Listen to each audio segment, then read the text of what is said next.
Hi all, ನಾನು ಅರ್ಚನಾ. ನನ್ನ ಅಮ್ಮನ ಮನೆಯಲ್ಲಿ ಒಂದು ಪಿಕಾಕ್ ವಾಲ್ ಕ್ಲಾಕ್ ಇತ್ತು.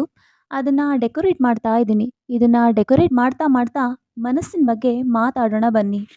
ಮನಸ್ಸನ್ನ ಯಾರು ಹಿಡಿತದಲ್ಲಿಟ್ಕೊಂಡಿದ್ದಾರೋ ಅವರು ಏನು ಬೇಕಾದರೂ ಅಚೀವ್ ಮಾಡ್ಬೋದು ಅಂತ ಎಲ್ರಿಗೂ ಗೊತ್ತು.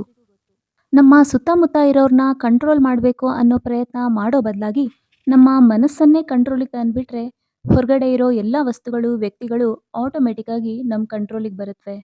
ಹಾಗಾಗಿ ನಮ್ಮ ಮನಸ್ಸು ಎಲ್ಲಿವರೆಗೂ ನಮ್ಮ ಮಾತು ಕೇಳಲ್ವೋ ಅಲ್ಲಿವರೆಗೂ ಹೊರಗಡೆ ಮಾಡೋ ಎಲ್ಲ ಪ್ರಯತ್ನಗಳು ಫೇಲಿಯರ್ ಆಗುತ್ತೆ.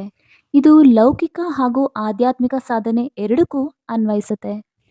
ಮನ ಏವ ಮನುಷ್ಯಾಣಂ ಕಾರಣಂ ಬಂಧ ಮೋಕ್ಷಯೋಹೋ, ಅಂದರೆ ಮನಸ್ಸೇ ಬಂಧನಕ್ಕೂ ಮೋಕ್ಷಕ್ಕೂ ಕಾರಣ ಅಂತ.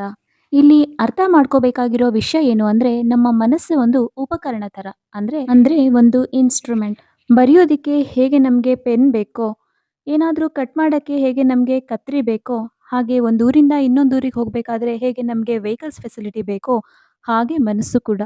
ಹಾಗೆ ಇಂದ್ರಿಯ ಮತ್ತು ಮನಸ್ಸು ಜೀವಾತ್ಮನಾದ ನನಗೆ ಸಾಧನ.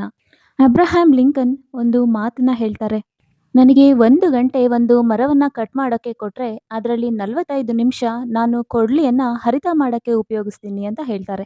ಇದರರ್ಥ ನಮ್ಮ ಮನಸ್ಸೆಂಬ ಇನ್ಸ್ಟ್ರೂಮೆಂಟ್ ಶಾರ್ಪ್ ಆಗಿದ್ರೆ ನಾವು ಏನು ಸಾಧನೆ ಬೇಕಾದರೂ ಮಾಡ್ಬೋದು ಅಂತ.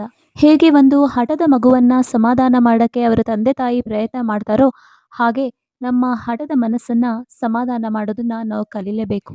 ಹಾಗಾಗಿ ನಮ್ಮ ಇಂದ್ರಿಯಗಳನ್ನು ಮತ್ತು ಮನಸ್ಸನ್ನು ಧ್ಯಾನ ಶಕ್ತಿಯಿಂದ ಕಂಟ್ರೋಲ್ ಮಾಡ್ಬೋದು. Thank you.